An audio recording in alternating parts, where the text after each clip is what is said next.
नेहमी शेतकऱ्यांच्या मागे उभं राहिलेलं आहे ठामपणे. आणि शेतकरी जेव्हा संकटात तेव्हा सरकारने त्यांच्या मागे उभं राहण्याचं काम केलंय. आणि आम्ही नेहमी सांगतो, राज्याच्या तिजोरीवर पहिला अधिकार कुणाचा असेल तो आमच्या बळीराजाचा आहे. आणि त्यामुळे काल अंतिम आठवडा प्रस्तावाच्या उत्तरामध्ये मुख्यमंत्री महोदयांनी ज्या कर्जमाफीमधल्या ज्या अटी होत्या त्या अटी काढून टाकल्या, कमी केल्या. 50,000ची अट देखील काढून टाकली. त्यामुळे लाखो शेतकऱ्यांना 2 लाखापर्यंतचं कर्ज जे आहे ते त्यांचं माफ होणार आहे. हा मोठा दिलासा आपल्या बळीराजाला, शेतकऱ्यांना महायुतीने आमच्या सरकारने दिलेला आहे. शरद पवारांनी सुद्धा या कर्जमाफीचं कौतुक केलेलं आहे. याचा अर्थ काय काढायचा नेमका? शरद पवार साहेब हे ज्येष्ठ नेते आहेत.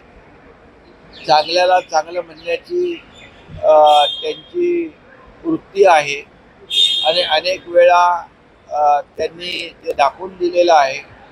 परंतु काही लोक जे आहेत, सरकारने किती चांगलं काम केलं तरी सुद्धा त्याला सरकारवर आरोप करण्याचं, टीका करण्याचं, जे काही खोटं बोला पण भेटून बोला, अशा प्रकारची वृत्ती काही विरोधी पक्षातल्या लोकांची आहे. त्यांना हा खऱ्या अर्थाने एक शरद पवार साहेबांनी दिलेलं उत्तर आहे. खरं म्हणजे त्यांना आता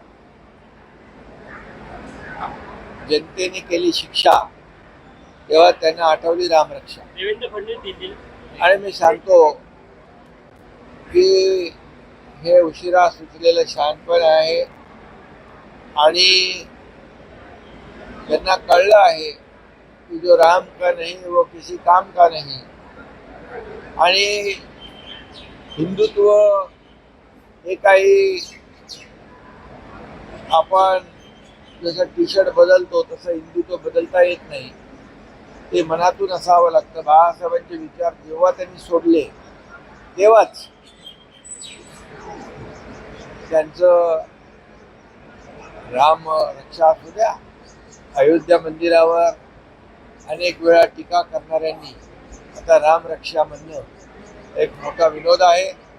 आणि यांनी हनुमान चालीसा म्हणणाऱ्यांना जेलमध्ये ठुसलं, जेलमध्ये टाकलं, आता राम रक्षा. अरे चांगलं आहे. संजय राउत म्हटले की फडणवीस साहेब दिल्लीत जाणार आहे.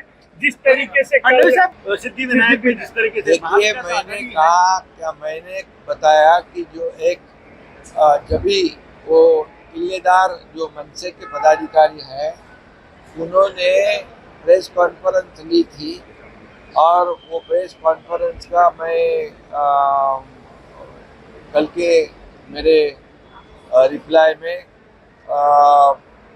उसका मुद्दा दिया था कि सिद्धिविनायक मंदिर में जब गड़बड़ी हुई थी तभी मुख्यमंत्री रह चुके उबाटाक ने क्यों उसकी जांच पड़ताल करने का आदेश दिया नहीं. तो राम मंदिर के बारे में आज बोलते हैं, राम रक्षा करते हैं.